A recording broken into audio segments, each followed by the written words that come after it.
সবচেয়ে বড় যে মশকরাটা জাতির সঙ্গে করা হয়েছে সেটা হচ্ছে সংবিধান পুনর্লিখনের চেষ্টা, সংবিধানের মৌলিক কাঠামো পরিবর্তন সহ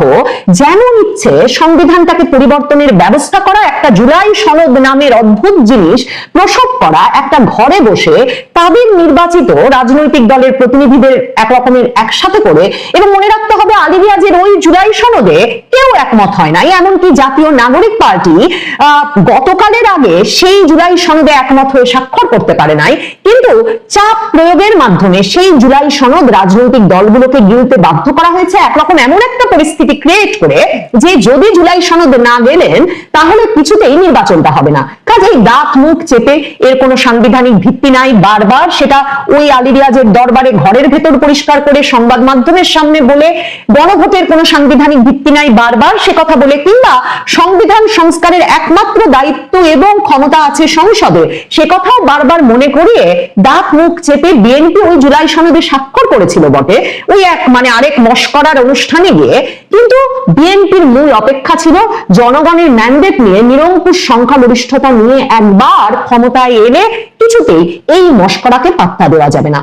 তারেক রহমান সুস্পষ্টভাবে সেই বার্তা দিয়ে শপথ গ্রহণের দিন এমন একটা পরিস্থিতি তৈরি করেছেন যে জামায়াতে ইসলামী জাতীয় নাগরিক পার্টিকে এখন সংসদে ঢুকতে হলে সত্যি তাদের যে দোর্দণ্ড প্রতাপ গত 18 মাসে দেখা গেছে, সেই দোর্দণ্ড প্রতাপ প্রভাব একরকম ভুলে গিয়ে নরম হয়ে মাথা নামিয়ে নির্বাচনে তারা পরাজিত হয়েছেন এবং বিরোধী দলে আছেন। কাজেই সরকারের সংবিধানে কোনো অবদান রাখতে হলে সেটা সংসদের মাধ্যমে রাখতে হবে, মবের মাধ্যমে নয়। সেটা একেবারে ভেতর থেকে উপলব্ধি করে একরকমের মাথা নিচু করে সংসদে ঢোকার ব্যবস্থা করেছেন তারেক রহমান। তারেক রহমানের জন্য এই প্রথম রাতে বিড়াল মারাটা যে কত জরুরি ছিল, একরকম তিনি যেন সেই ম্যান্ডেট নিয়ে সরকারে বসেছেন। কারণ সারা বাংলাদেশ জুড়ে যে মানুষেরা আসলে এই অত্যাচার অনাচারে একেবারে বিপর্যস্ত হয়ে পড়েছিলেন, মানে যারা কিনা কোটা সংস্কার আন্দোলনে তরুণরা সরকারের বিপক্ষে নেমেছেন সেটা প্রথমে উপলব্ধি করেছেন, তারপর সরকারের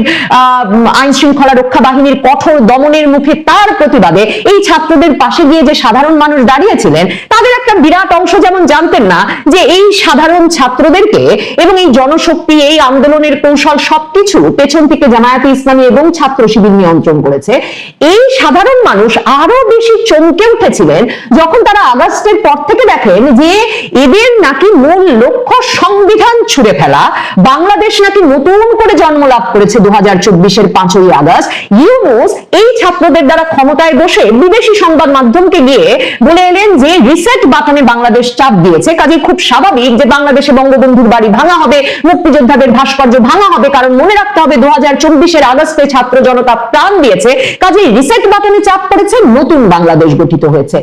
এরপর যে অত্যাচার অনাচার শেষ পর্যন্ত ভাঙচুর, অগ্নিসংযোগ, গণপিটুনি দিয়ে মারা মানুষকে সেগুলোকে জানুন একরকম ন্যায় এবং নীতিতে পরিণত করলো সরকারের সর্বোচ্চ ব্যক্তি থেকে তার প্রেস সচিব, সকলে বললেন এগুলো হচ্ছে প্রেসার গ্রুপ, ক্ষোভের বহিঃপ্রকাশ। তখন তার চেয়েও ক্রমাগতভাবে সে অত্যাচার বাড়লো। সে অত্যাচার শুধুমাত্র নারীর পোশাক নিয়ে মন্তব্যে, নারীর পোশাক নিয়ে বা নারীকে হয়রানি করা ব্যক্তিকে পুলিশ কোনো কারণে যদি বা তাও ধরে নিয়ে যায় সে ব্যক্তিকে ফুলের মালা দিয়ে থানা থেকে বের করে আনাতেই শুধুমাত্র ঠেকে থাকলো না, এরপর দেখা গেল বাংলাদেশের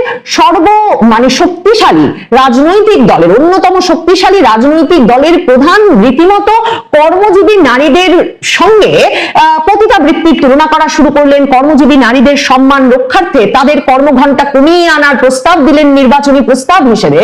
এবং এর মধ্যে তো মব ওই পর্যায়ে গেল যে লাশ মাজার থেকে তুলে এনে পীরের লাশ রাজপথে পোড়ানো হচ্ছে, হিন্দু ব্যক্তিকে পিটিয়ে মেরে গাছে আধা মরা অবস্থায় ঝুলিয়ে পুড়িয়ে মেরে ফেলা হচ্ছে। এসব মিলিয়ে মানুষ একেবারে ক্লান্ত, বিপর্যস্ত, বিধ্বস্ত হয়ে পড়েছিল। এবং তারেক রহমান বা বিএনপির যে নিরঙ্কুশ সংখ্যাগরিষ্ঠতা, তার মধ্যে সবচেয়ে বড় ম্যান্ডেট হিসেবে মনে করা হচ্ছিল যে তারেক রহমানের কাছে স্থিতিশীলতা আনার প্রত্যাশা, তারেক রহমানের কাছে ওই বাড়াবাড়ি, ওই যে অত্যাচার অনাচার মগবাজি তাতে একটা কমপ্লিট ফুল স্টপ, মানে সরাসরি তিনি একটা বাটন প্রেস করে এই অত্যাচার অনাচার মগবাজি বন্ধ করবেন, সেটার একটা সুস্পষ্ট ইঙ্গিত আসবে তার কাছ থেকে, নতুন প্রধানমন্ত্রীর কাছ থেকে। সেই প্রত্যাশায় সারা বাংলাদেশে তারেক রহমানকে এই নিরঙ্কুশ সংখ্যাগরিষ্ঠতা ভোটাররা এনে দিলেন, সেটা নির্বাচন পর্যবেক্ষকরা মনে করছিলেন। এবং তারেক রহমান সম্ভবত বুঝেছিলেন একদিকে ম্যান্ডেটটা কিসের, আরেকদিকে যেটা বললাম ক্ষমতায় থাকতে হলে, সরকার পরিচালনা করতে হলে প্রথম রাতে বিড়াল মারা ছাড়া এই বাড়াবাড়ির অবসানের কোনো উপায় নাই। কারণ এমনিতে কি করে বাড়াবাড়ি অবসান করা যেত বলুন তো? যদি অনেক ক্ষেত্রেই মনে করা হয় সেনাবাহিনী যদি টহলে থাকে, সেনাবাহিনী নামিয়ে যদি যৌথ বাহিনীর অভিযান চালিয়ে, মনে রাখতে হবে গত 18 মাস ধরে বাংলাদেশে যৌথ বাহিনী রাস্তায় যৌথ বাহিনী অভিযান চালিয়েছে, সেনাবাহিনী নাকি আপনার আমার জান